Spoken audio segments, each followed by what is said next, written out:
معظم فيديوهاتي بكلم فيها الاباء والامهات، لكن فيديو النهارده انا جاي اتكلم فيه مع اولادنا كده كلمتين صغيرين هيوضحوا لنا حاجه مهمه قوي. جاي اتكلم معاكم في عصبيه ماما وبابا. اوقات كتير قوي بيتعصبوا علينا زي ما هم اوقات حلوين قوي معانا. معظمكم لو جينا سالناكم اكتر حاجه بتضايقكم من ماما او بابا ايه، هتقولوا ان هم بيتعصبوا علينا. اي ولد او بنت انا بقابله بساله كده ايه مشكلتك مع ماما وبابا، دايما العصبيه ان في زعيق كتير. ذاكر، هي العلاقه ما بيننا في البيت مذاكره وبس، لكن انا ماما ما بتحبنيش، انا بابا ما بيخافش عليا، انا الكلام اللي هو بيدخل جوه دماغنا ده وما بيطلعش بسهوله خالص. تعالوا كده اقول لكم ليه بابا وماما دايما بيتعصبوا، او معظم الوقت معانا متعصبين ودايما بيتخلقوا علينا، وقد يكون في ابهات وامهات بيمدوا ايديهم على اولادهم. بابا وماما مش بيحبوك؟ لا طبعا بيحبونا. بابا وماما اكتر حد ممكن يكون بيحبك وبيخاف عليك. بابا وماما مش هتلاقي ان حد خايف عليك وعلى مصلحتك قدهم. ماما وبابا عندهم مسؤوليات انت ما تعرفش عنها حاجه. ممكن تقول لا انا عارف انا فاهم، لا انت مش فاهم اي حاجه ولا عارف اي حاجه.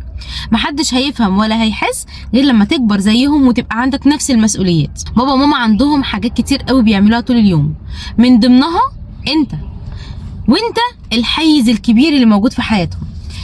فعايزين ياكلوك احسن اكل، ويشربوك احسن شرب، يلبسوك احسن لبس، تكون افضل حد، تعليمك افضل حاجه، ما يكونش ناقصك اي حاجه. فكل السعي اللي هم بيسعوه عشان خاطرك انت واخواتك. طب طالما انا اهم حد في حياتهم، ما يتعاملوا معايا بالراحه او بحب.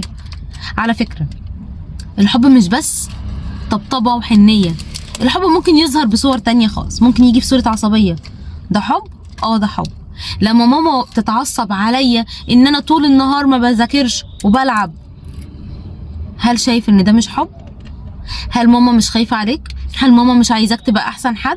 ماما اي غلطه بتعملها كبيره، قلت لك بسبب ان هي مضغوطه، فنحاول نستحمل ده. ماما لما بتضربك او بتزعق لك بتبقى عشان تبقى احسن حد، عشان هي خايفه عليك. يمكن طريقتها في تعبيرها عن حبها او خوفها غلط، ما بقولش ان ده صح، لكن في الاخر هي برضو بتعمل كده عشان مصلحتك. ممكن الاب والام يسيبوك براحتك تلعب زي ما انت عايز، تمسك التليفون زي ما انت عايز، تغلط زي ما انت عايز، وهما ملهمش علاقة. كل واحد مسؤول عن غلطه، بس في النهاية هتبقى احسن حد. في النهاية هتبقى انت اللي موجود دلوقتي، اللي عارف الصح من الغلط، اللي اشطر حد في الكلاس، اللي درجاته حلوة. كل ده لو سألت نفسك مين السبب فيه، هتلاقي زعيق ماما او عصبية بابا. فخلي بالك، الناس كلها بتغلط، انا بغلط وانت بتغلط وماما وبابا بيغلطوا. اسمع كلامهم، امشي وراهم. فعلا اكتر عايزين راحتك، سيبك من صحابك وكلام صحابك، وسيبك من ان مامة صاحبي ما بتعملش كده وبابا صاحبي ما بيعملش كده.